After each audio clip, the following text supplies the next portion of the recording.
Утрешниот ден, 14 ноември, се одбележува како светски ден за борбата со дијабетесот.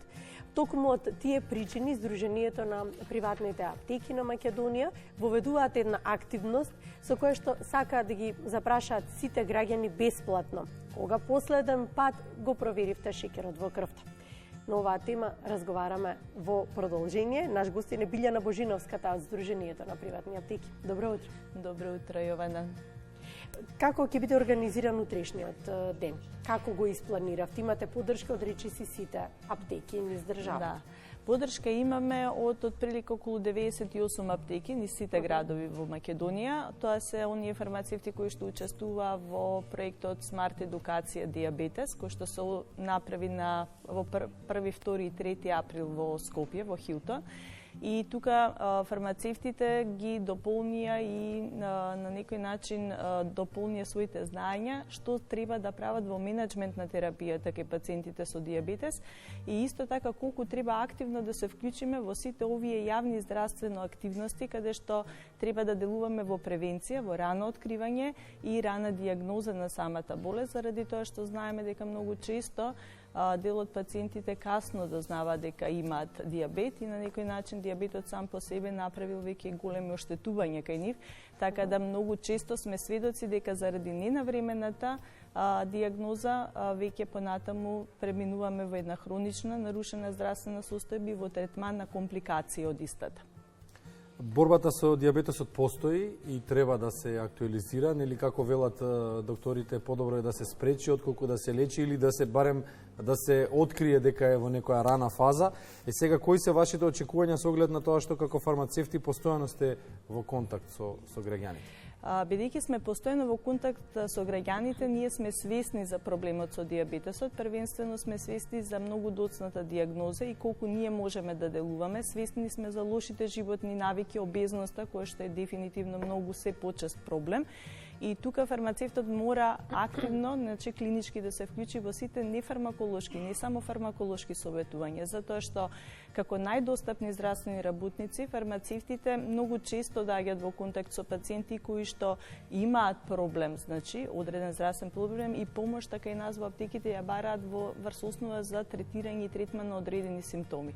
Фармацевтот е во идеална позиција преку неколку прашања што ќе ги постави кон пациентот, нели, даде правилни совети, односно да го упати пациентот токму на навремени скрининг методи, токму во таа насока и ова мерење кое што ќе го правиме утре во отприлика 98 аптеки низ Македонија, каде што преку прашањето кога последен пат нели сте го исконтролирале вашиот шеќер во крвта, сакаме малку да ги освестиме, нели, нашите корисници на услуги здравствени дека треба да размислуваме во превенција, а не само кога веќе проблемот е настанат.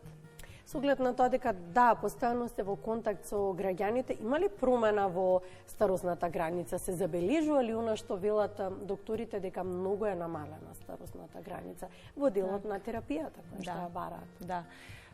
Старосната граница е многу намалена и дефинитивно се соочуваме со се почеста нели обезност, пациенти кои што имаат проблем со дијабетес, меѓутоа тука сме дефинитивно во момент каде што не само што на генетските услови не можеме на генетиката да делуваме, меѓутоа познавајќи генетиката кај дел од пациентите, затоа што верувајте дека голем дел од овие пациенти не само тие, тука и нивните родители доаѓаат во нашата аптека и дефинитивно знаеме кои се генетските предиспозиции на идните генерации и така можеме со мали совети да упатуваме на времено откривање и на некој начин на времено дијагностицирање. Освестувањето на пациентите и на корисниците на услуга за правите животни навики, нефармаколошките советувања се дефинитивно во домен на секој фармацевт кој што сака да даде допринос во делувањето на превенцијата и здравјето на луѓето.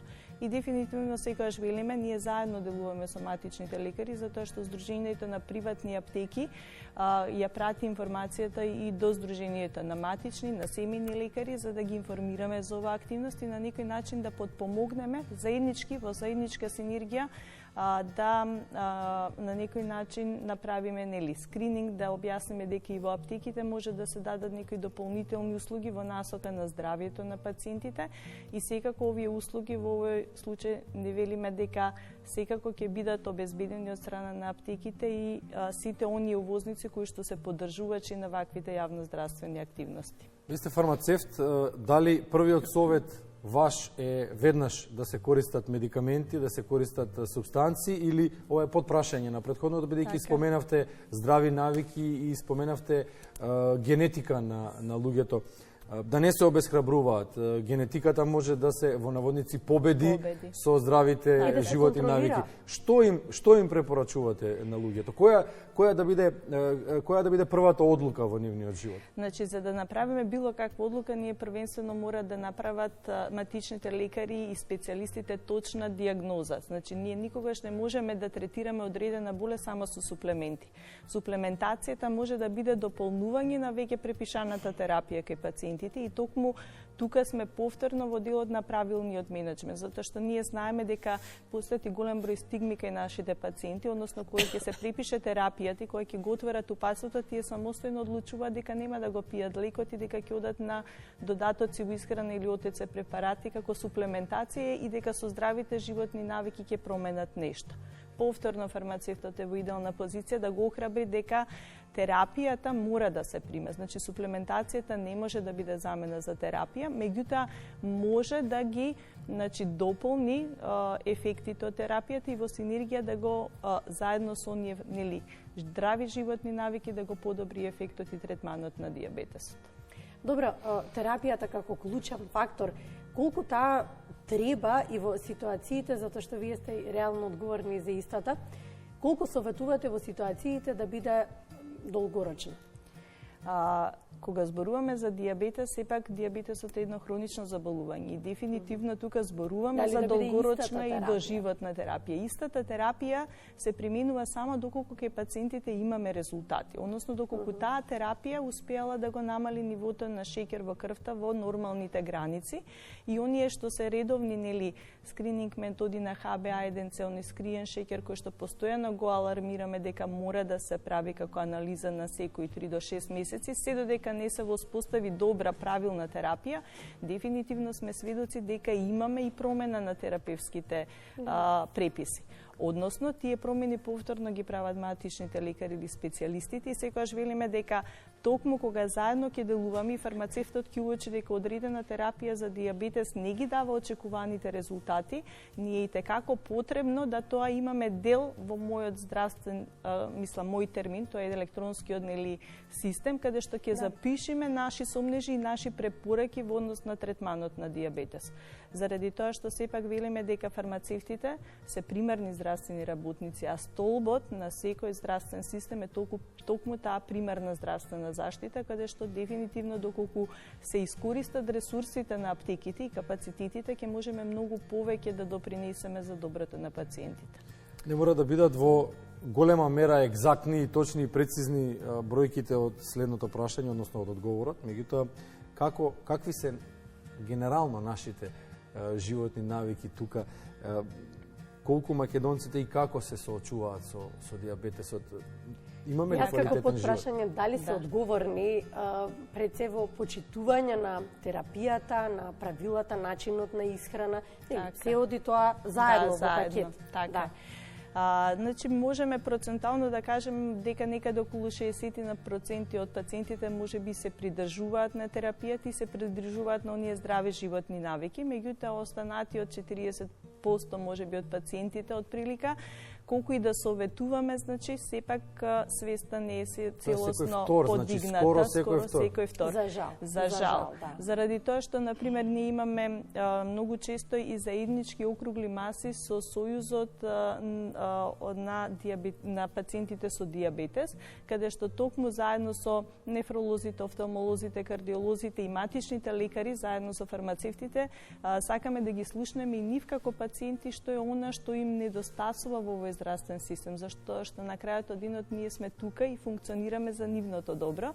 Да. И дефинитивно и на овие собири секогаш заклучуваме дека мораме да делуваме мултидисциплинарно, односно секој во својот домен да даде максимум, али максимумот оној што се очекува е токму од пациентите со дијабетес. Зашто можеме ние да советуваме безпрекорно и да делуваме на многу нивоа, меѓутоа ако советите не се прифаќаат и не се вклучуваат како континуирани здрави животни навики, континуирана навика за редовно заимање на терапијата, дефинитивно резултати во третманите ќе немаме. И уште едно прашање со бројки, ако може поврзано, да, ни тргна, нели? Ни тргна, како котираме на не се тоа ранг листи, туку се еве некакви листи, нека се во однос на тоа колку сме ние склони кон оваа болест, колку има заболени кај нас, можеме ли да се споредиме со некоја од земите или еве со земите од откажувањето? Нека биде во регионот. Да, еве во регионот, нека биде, да не одиме подалеку. Да. Секако бројките покажуваат дека за сите работи, така и за дијабетесот сме некаде нели на дното од грижата кон пациентите и дефинитивно имаме голем број на пациенти со дијабетес. Со бројки не можам да калкулирам точно, затоа што тука се и пациенти со дијабетес тип 1 и тип 2, кои што имаме тоа во делот на статистиката. Така, меѓутоа секако сите тие бројки, не само за дијабетесот, туку и за голем број други хронични заболувања, зборува за нашиот здравствен систем дека најмалку се обраќа внимание токму на подигнувањето на јавната свест за здравјето. Значи, она парола подобро да се спречи отколку да се лечи, постојано ја кажуваме, меѓутоа не делуваме секогаш во таа насока. И затоа еве Сдруженијето веќе втора година преку овие активности гледа да освести колку нашите ресурси фармацевтите, значи аптеките, може да се искористат во насока на такви јавни здравствени кампањи, каде што ќе се поттикне и подигне јавната свест. И дефинитивно имаме голем број социјални медиуми и во самите аптеки, телевизори или панели, каде што можеме, токму доколку ги немаме оние 5 до 10 минути да ги одвоиме за пациентите, визуелно самите тие да ги информираме преку тие гласила дека нешто се случува, дека треба самите да се грижат за своето здравје и дефинитивно тука сме ние како фармацевти да помогнеме во таа грижа за подобрување на здравството. Едно прашање во однос на информираноста. Да, информираноста на луѓето е клучот во во сето ова, меѓутоа каде да ги добијат вистинските информации и како да знаат дека информацијата е вистинска? Тука може да се надоврземе на нешто што велите, терапијата ќе им ја дадете, припишаната терапија и тие потоа го читаат упатството и самостојно одлучуваат дека не треба да ја примаат. Може како подпрашање да се надоврземе. Во тој момент дефинитивно фармацевтот може да осети кога издава терапијата за следниот месец дали пациентот ја подига или не ја подига терапијата. Ние сме доволно свесни колку пациентите се придржуваат кон истата и тука повторно е моќта на фармацевтот да преку неколку реченици и прашања, значи го освести пациентот дека самиот тој мора за да имаме ефикасност во терапијата да истата редовно ја прима. Социјалните медиуми се многу мокни. Ние како здравствени работници понекогаш имаме аверзии и се лутиме кога пациентите информациите ги земаат токму од тие социјални медиуми. Меѓутоа гледам дека полека таа свест кај здравствените работници се менува затоа што голем број наши еминентни доктори, специјалисти се токму тука. Бидете присутни. Вистинската информација да стигне на вистинското место. Модерното време мора да се следи во. Се согласувам и токму во таа насока и треба ние да делуваме како здравствени работници да ги искористиме истите тие медиуми кои што пациентите ги користат за да точните информации ги пласираме кај нив. Затоа ви рековме дека Сдруженијето токму оваа информација ја пласираше преку социјалните медиуми за да допреме до повеќе пациенти за да можат да дојдат во нашите аптеки и да ја направат контролата на шеќерот. Благодариме на гостувањето, благодариме